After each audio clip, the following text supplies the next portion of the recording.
Ako po si Pastor Bert Rivero, taga MAA, dito lang po sa Davao City.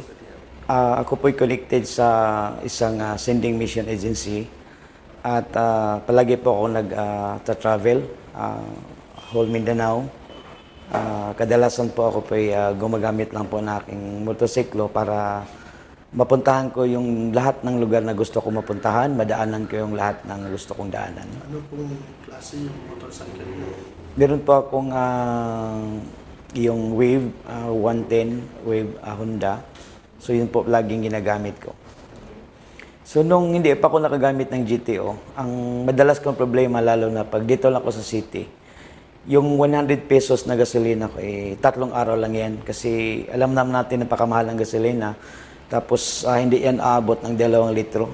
Isa lang, magit isa lang. Nung gumamit ako ng GTO, kasi nung inintroduce yan sa akin, para bang hindi ako naniniwala, kaya inuutang ko nga yun at sa isip ko, pag hindi, walang epekto, hindi ko babayaran.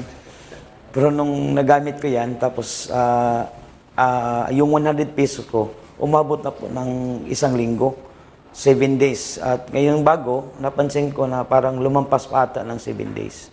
Kaya hanggang ngayon, hindi pa ako nakatubil.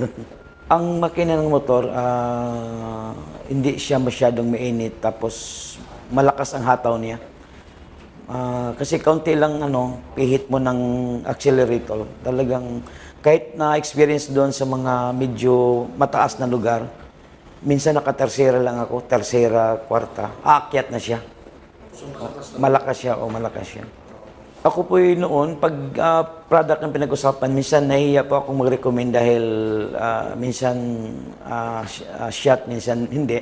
Pero sa ngayon, makarecommend po ako talaga based on my experience. At ito po makakatulong talaga, lalo na doon sa mga tulad natin na nangangailangan araw-araw, lalo na sa ating mga gastusin, gasolina man o yung sa oil natin. Kaya nga ako, may plano ako talaga magpunta ng Kabadbaran bukas, tapos i-obserban ko talaga yung oil niya, medyo linagyan ko lang ng GTO, bumalik na agad yung malinaw na naman. So, no need to change oil, kahit mag long distance ba ako bukas. Okay, sa lahat po ng ating mga kababayan, ako po'y natutuwa at nasisiyahan na meron pong nag-recommend sa akin ng GTO.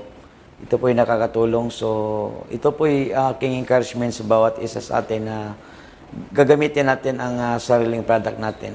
At saka, ang pinakamaganda doon dahil nakakatulong tayo sa problema natin ng pollution.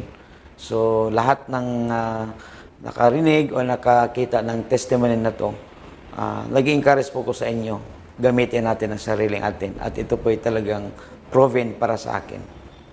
God bless po.